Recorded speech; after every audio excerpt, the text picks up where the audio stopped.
Let's talk about histamines. So histamine is an inflammatory mediator, meaning that when we have a need for more immune support in our body, histamine is going to come to the scene, and it basically dilates our blood vessels, and it allows more of our white blood cell immune soldiers to race into the area.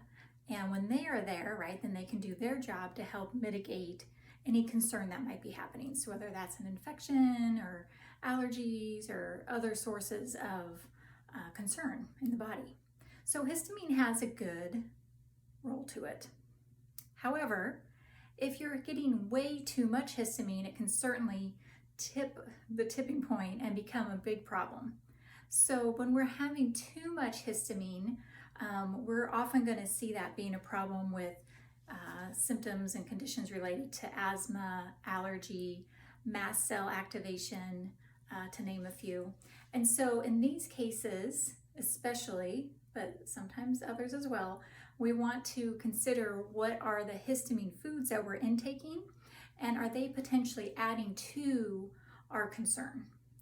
Because if we're having too much histamine in the body, then that can lead to symptoms similar to that allergy component, such as the itching around the mouth, if you're eating foods that are having that, or itching elsewhere in your body, or hives, or swelling, increased pain patterns, can lead to digestive concerns as well.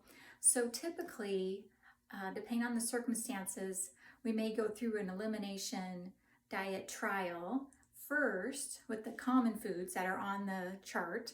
And then if we need to explore further, we can always do a subset of another trial with looking at the histamine foods. So the histamine foods are located on that elimination diet matrix chart. There's a key that indicates some of the top ones to potentially eliminate. And a few to just keep in mind are going to be a lot of your dairy products, especially cheese, beer, wine, basically fermented items. This can include things with yeast, so sometimes even different breads are going to be an issue, and vinegar, sardines, shrimp, avocados, and even things like leftover foods if someone's pretty sensitive to histamines.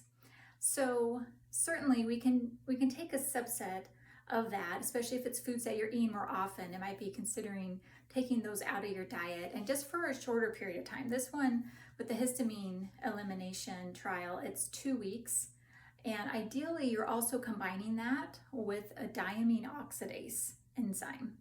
So diamine oxidase is a digestive enzyme in our body that naturally helps us break down histamine. But if our gut is compromised, or there's extra stress, or maybe there's some viral components or gut dysbiosis, etc., it may not be working well for us. So it's really a good idea, especially if you really suspect you have histamine concerns, to do the histamine elimination trial of the foods with the diamine oxidase enzyme, so that you can help minimize histamine from other unknown hidden sources that aren't as much, because basically histamine is in a lot of different foods that we're intaking.